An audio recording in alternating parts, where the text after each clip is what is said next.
replacing the alternator on a 2003 Dodge Dakota. It's a 4.7 liter. Anyways, this is the new alternator. Nice to see it when it's off. You can see where the bolting spots are. One here, one there, one up here. So that's pretty much all that holds it on. There's an electrical connection up at the top here. And there's a little electrical harness that plugs in there. So that's pretty much all there is to the alternator. First thing you need to do though is to loosen that serpentine belt on the truck. Very easy to do, and I'll show you that in a second. Alright, all you need to do is just get a standard socket and a wrench, and there's a pulley down there. It's the tensioner. Just attach that on. I think it's a 16 mil. Anyways, I have it hooked on there already. You just need to pull up on it, and it loosens the belt, and you can slide it right off. I don't know if the camera's on this view, but anyways, I just took the belt off, and there we go. So basically I just lifted that up, loosened the belt, and pulled it off of the alternator there. Okay, next step, coming right up. Alright, next thing you want to do is take off this here cap. It's one of the terminals. Just move it over to the side. And then at the very back, this is a little harness back here. I'm not sure if you can see it, but anyways, just grab that and it pulls out. And what I like to do too is let's put it, just to be careful, a little bit of spray, a little bit of oil on there, and back here.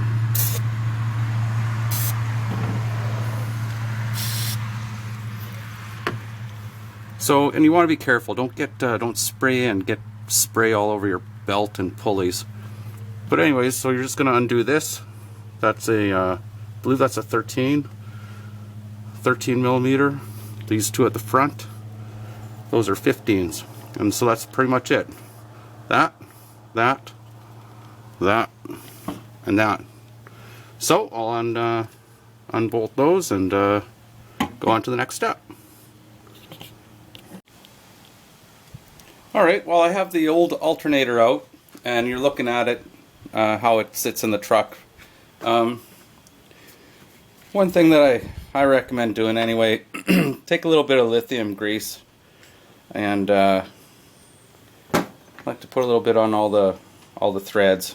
Just give it a light coating on one side. That's really all you need. Do this real quick. Just going to save you some hassle. Things go in a little bit smoother. And also, it's always a good idea. I like to put a little bit on each of the edges here where it seats onto the mounting brackets. Especially on this guy here on the inside. Really on the inside, that's all you need. A little bit on the inside. I'll put some here too. And this is good for future. Put some on the terminal too here. If you ever need to take it apart again, hopefully you don't have to, but it's going to help you out one day, or you know, if you're a nice person, it's going to help the next person out. Anyway, it's just my little pointer, and in case you got all the bolts mixed up, the long one goes in here, and the short one's over on the right. This is the guy up here, and this is your nut for your terminal. Alright, so I'll get this ready to go on. There's a little trick to putting this on too, which I'll show you.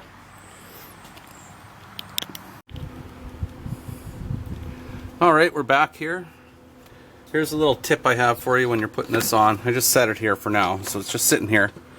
What you want to do is line up, don't worry about the left side here, over here. What you want to do, because it's not going to sit down in there, you're going to have to do a little bit of trickery there. But anyways, line up this right side here, and remember that's the short bolt. Now get that in there.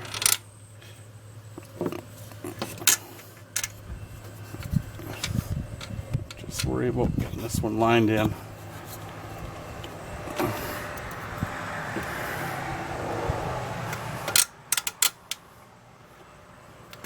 There we go. And just get it started. Okay, and it's starting nice and free, so you know you're not cross-threading anything. Oh, there goes my train. Sorry.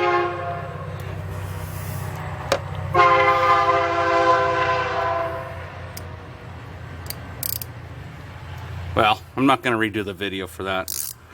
Anyways, so I got it started, and just start turning that in.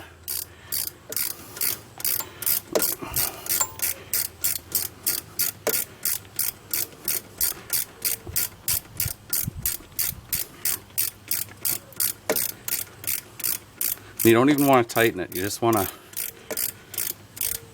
sort of get it to the snug point. Okay, there we go.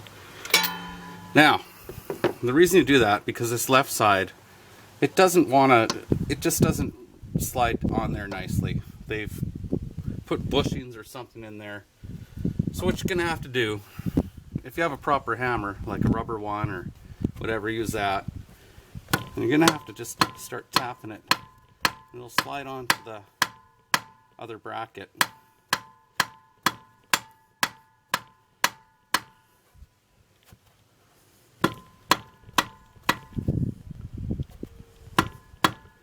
Alright. It's kind of like it is a tight fit.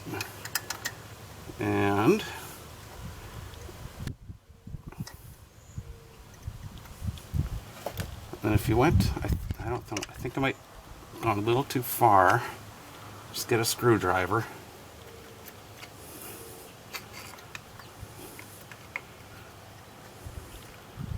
Work on getting this lined up.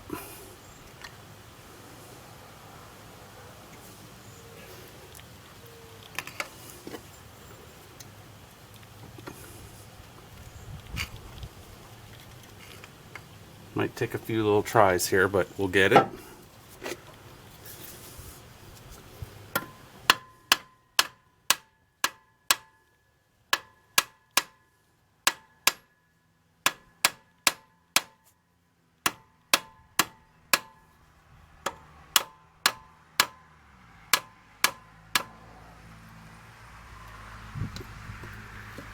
There we go.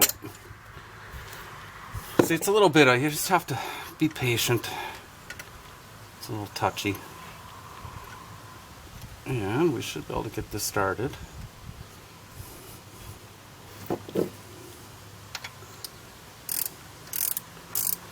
And again, it should start pretty easy. Like this. If you're having a lot of trouble, then don't keep going. Back it out and line it up again.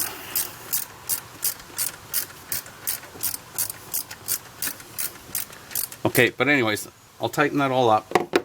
Just keep moving along here. And then this one, don't forget this one. It should now just slide in there nice. So once I get those two mains done up, I'll come back, I'll tighten this down, give it all a go over. And I won't hook this up yet, but your terminal, put that on. Make sure you don't touch anything with this because, well, you know, I should have unhooked the battery, but I didn't, and touched a few things, and that thing is hot. So nice thing about the new alternator, it actually has a plastic cover because it naturally sits down here, and then when you're removing it, I lifted it up and touched the casing. That's not good, but there you go. Now you have the info. Alright, let me tighten this up, and we'll go to the next segment here, putting the belt back on. Alright, I'm back here. I've tightened up all the bolts. Basically the three there. Just remember, you know, don't over tighten them. Just snug them up real good, and if you're gritting your teeth trying to tighten something, you're probably tightening it too hard.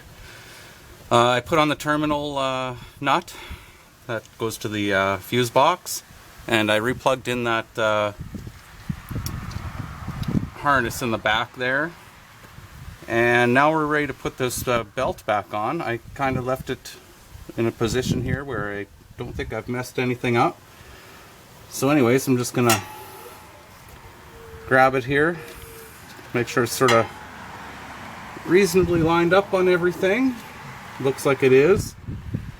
And then once again, you have to go put your ratchet down here on that tensioner pulley. Start lifting up on it, and start lifting, pulling the belt. Be careful with your fingers. I always keep them at the sides in case it lets go, because you don't want your fingers stuck in there. It's never happened to me, and I don't want it to happen. And anyways, I got it on there. Now I'm just going to slowly release the pressure. And there we go. That belt looks like it's on there.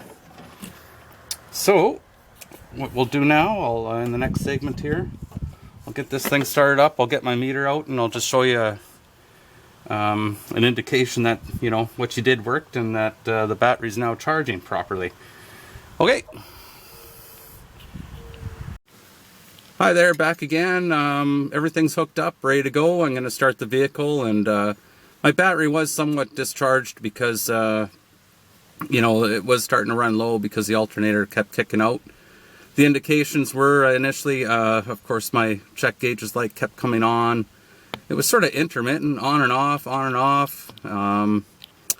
But anyways, what I ended up doing initially is I just went out and it's an old school technique. You hit it with a hammer, and basically it started charging at that point, which tells me probably the brushes are worn out, a little jammed up. So anyways, that kind of ruled out other, you know, electronic type computerized issues. I don't know all the details of how these things work, but anyways, I'm going to start this up, and you're going to see it's going to go to at least 13.5, and then that's probably where you want to be, 13.5, 14, I think all the way up to 16. But there you go, you can see obviously it's pumping in some voltage into the battery now, so all's good. You can do a few little quick tests by turning on your lights, heater, fan, whatever, air conditioning. You might see some drops, some fluctuations, but it should come back up again. There's the lights off. So it's adjusting. Turn the lights on, drop down, but then it recovers. That's what you want to see, okay? Anyways, I hope you enjoyed the video. Have a great day and take care.